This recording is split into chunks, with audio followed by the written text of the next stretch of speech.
पटक एक राजालाई अनौठो प्रयोग गर्ने इच्छा जाग्छ। सोही इच्छा बमोजिम उनले एक व्यक्तिलाई आफ्नो सामु बोलाएर भन्छन्, तिमी भोलि बिहान घाम झुल्किँदा बित्तिकै दरबार अगाडिको खेतमा दौडिनु। तिमी दिनभरि दौडिएर जति दूरी पार गर्नेछौ त्यति क्षेत्रफल बराबरको खेत सहितको जमिन मैले तिमीलाई दिनेछु। तर ख्याल गर्नु कि त्यो जमिन आफ्नो बनाउनको लागि तिमी जुन ठाउँबाट बिहान यात्रा थाल्नेछौ फेरि फर्केर घाम नअस्ताउँदै त्यही ठाउँमा आइपुग्नु पर्नेछ। यति कुरा सुनिसकेपछि त्यो व्यक्ति बहुतै खुसी हुन्छ। जति सक्यो धेरै दूरी दौडिएर पार गर्ने मनमनै सोच्दै त्यो व्यक्ति आफ्नो घरतिर लाग्छ। राजाको आदेश बमोजिम भोलिपल्ट ऊ पुरै बन्दोबस्त मिलाएर घाम झुल्किँदा बित्तिकै आफ्नो दौड सुरु गर्छ। ऊ दिनभर बहुतै जोड तोडका साथ दौडिन्छ। जब उसलाई थकाइ लाग्थ्यो उसले भन्थ्यो, भोलि आराम गरौँला, आज त दौडिने हो। जब उसलाई प्यास लाग्थ्यो उसले भन्ने गर्थ्यो, भोलि पानी पिउँला, आज त दौडिने हो। जब भोक लाग्थ्यो उसलाई उसले भन्ने गर्थ्यो, आज त दौडिएर जग्गा जमिन कमाउने हो, खाना त भोलि खाउँला नि अगाउन्जेल। ऊ मनमनै सोच्दै थियो, आहा, भोलि यो पुरै आँखाले देख्ने जति जमिन मेरो हुँदा मलाई कति खुसी मिल्ला। मानिसहरूले मलाई धनी जमिनदार भनेर सम्मान गर्नेछन्। जब उनीहरूलाई ऋण चाहिनेछ उनीहरू सबै मेरो आँगनमा हात जोड्न आउनेछन्। यो जमिन आफ्नो बनाएपछि यसको केही हिस्सा बेचेर एउटा राम्रो घर मैले बनाउने छु।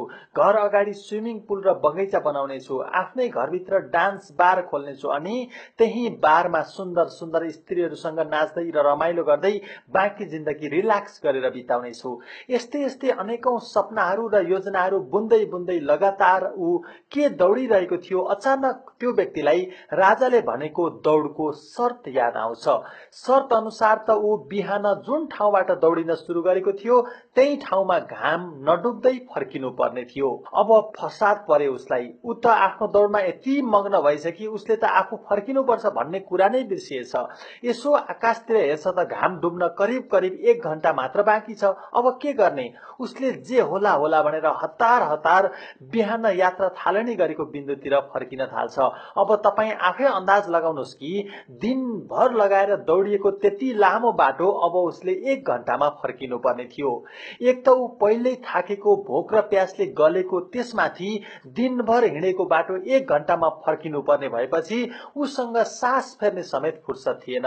कति कति बेला उसको सासै रोकिएर मुटु फुट्ला जस्तै हुन्थ्यो। तैपनि ऊ दौडिन छोड्दैन थियो किनकि उसले सारा जमिन आफ्नो बनाउने सपना सँगालेको थियो। त्यही लालचले उसलाई 1 सेकेन्ड पनि रोकिन दिएन। उसको शरीरमा अब बग्नको लागि 1 थोपा पसिना समेत बाँकी थिएन। जति पसिना बग्नु थियो ती पहिल्यै बगेर सकिसकेको थियो। उसको ओठ मुख सुकेर प्याक प्याक भइरहेको थियो। तैपनि उसको लोभ हराएको भने थिएन। तर जे होस् जेन तेन ऊ 4 हात पाउ टेकेरै भए पनि ऊ बिहान यात्रा थालनी गरेको बिन्दुसम्म आइपुग्छ। त्यो ठाउँमा उसलाई उसले दौडिएर कमाएको जमिन उसको नाममा पास गरिदिनको लागि राजा पर्खिएर बसेका थिए। तर अफसोस, जब ऊ त्यो ठाउँमा के आइपुगेको थियो, अत्याधिक थकानको कारण ऊ त्यही ठाउँमा बेहोस भएर लड्छ र एकैछिनमा थाहा हुन्छ कि हार्ट अट्याक भएर उसले सदाको लागि यो संसार छोडिसकेको हुन्छ। अनि उसलाई राजाले त्यही बिन्दुमा चिहान खनेर गाड्न लगाउँछन्। यो सब कुछ देखेका राजाका मन्त्रीहरूले मनमनै भन्छन्, बिचारा यो मान्छेले दिनभरि दौडिएर सारा जमिन आफ्नो बनाए भनेको त उसले त केवल चिहान बराबरको जमिन पो आफ्नो बनाएको रहेछ। धेरै जसो मानिसहरूको नियति पनि यही कथाको अभागी पात्रको जस्तो छ। उनीहरू जिन्दगीभरि भोलि मजाले सुखको जिन्दगी बाँचौला भनेर मरिमरि काम गर्छन्, तर उनीहरूले सोचेको दिन कहिले आउँदैन। बरु त्यो दिन आउनुभन्दा अगावै मृत्यु उनीहरूलाई लिन आइपुग्छ। आधा जिन्दगी मान्छेहरू आफ्नो स्वास्थ्य बिगारी बिगारी धन कमाउँछन् र बाँकी आधा जिन्दगी बिग्रिएको स्वास्थ्य उपचार गर्दा गर्दै बिताउँछन्। यसर्थ जीवनमा पैसा पैसा भन्दै धन पैसाको पछाडि मात्र अन्धो भएर नभाग। आफ्नो परिवार, आफ्नो स्वास्थ्यको पनि ख्याल गर्ने गर, किनकि जुन दिन तिमी बिरामी पर्नेछौ तिमीले कमाएको धन तिम्रै बिग्रिएको स्वास्थ्य ठिक पार्नमा सकिनेछ। 2 लाखको बाइकमा तिमीले कहिल्यै मट्टी तेल राख्दैनौ किनकि तिमीलाई डर हुन्छ कि यसले बाइकको इन्जिनलाई खराब गर्न सक्छ। जब 2 लाखको बाइकको त्यत्रो चिन्ता छ तिमीलाई, तर तिमीले आजसम्म कहिल्यै चुरोट, रक्सी, गुटखा खैनी मुखमा हाल्नु भन्दा अगाडि सोच्यौ कि यदि मुटु, कलेजो, फोक्सो खराब भयो भने नि तिम्रो अमूल्य शरीरको पनि त्यति नै ख्याल गर जति तिमी आफ्नो मोबाइल, बाइक अथवा गाडीको ख्याल गर्छौ। गाडी, मोबाइल, बाइक त तिमी अर्को पनि नयाँ किन्न सक्छौ, तर निरोगी र स्वस्थ शरीर कहिले किन्न सक्छौ? आज तिमी 2-4 पैसा बचाउने लोभमा कमसल खालको खानेकुरा खान्छौ, गुणस्तरहीन सामग्री प्रयोग गर्छौ, कामदार वा खेताला राखेर सम्पन्न गर्न सकिने काम पनि आफै सकी नसकी गर्न तम्सिन्छौ। सधैँ हतार, सधैँ तनाव, चाहे जतिसुकै हतार किन नगर, के तिमीले कुनै मान्छे आफ्नो चिहान भन्दा टाढा पुगेको देखेका छौ?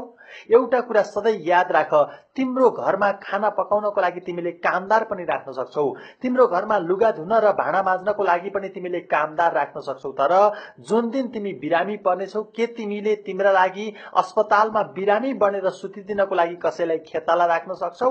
के तिमीले कसैलाई तिम्रा लागि दुखाइ सहिदिने कामदार राख्न सक्छौ? के तिमीले कसैलाई तिम्रो सट्टामा चिहानमा जल्नको लागि पैसा तिरेर खरिद गर्न सक्छौ?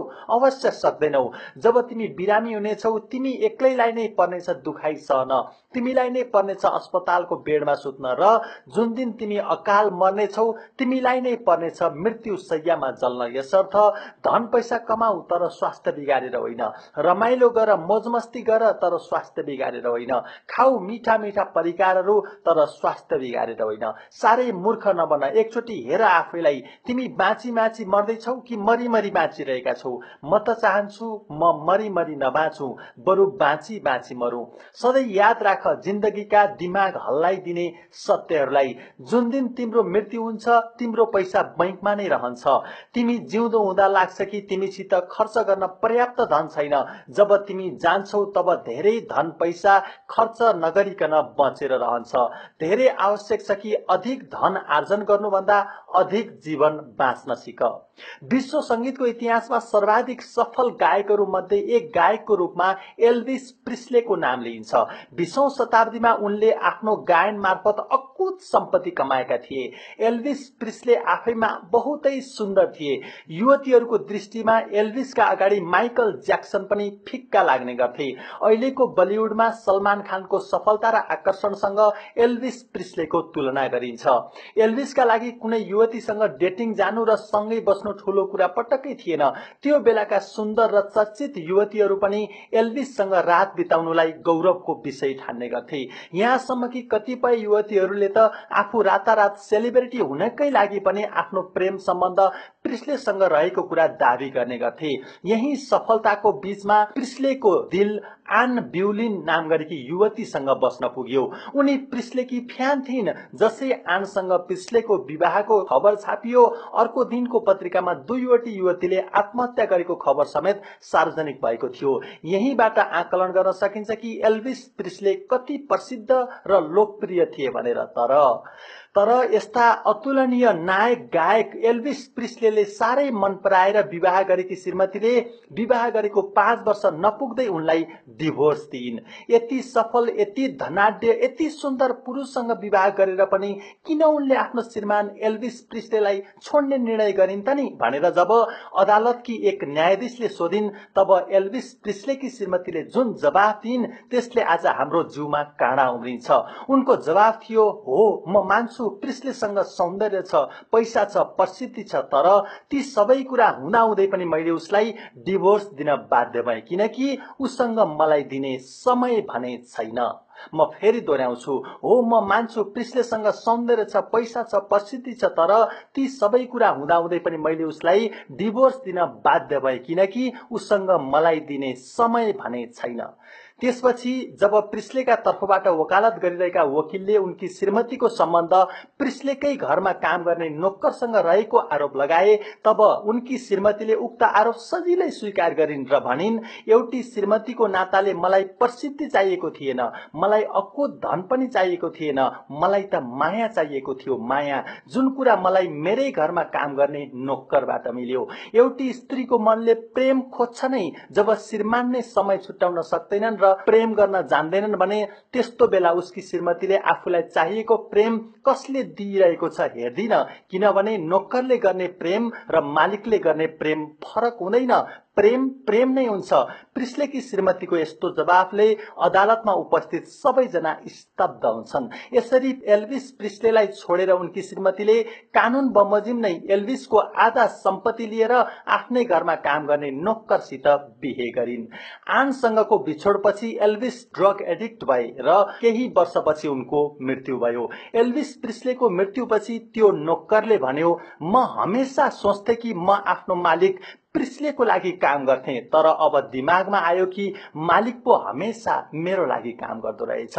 एल्भिस प्रिस्लेको मृत्युपछि त्यो नोकरले भन्यो, म हमेशा सोच्थे कि म आफ्नो मालिक प्रिस्लेको लागि काम गर्थे, तर अब दिमागमा आयो कि मालिक पो हमेशा मेरो लागि काम गर्दो रहेछ।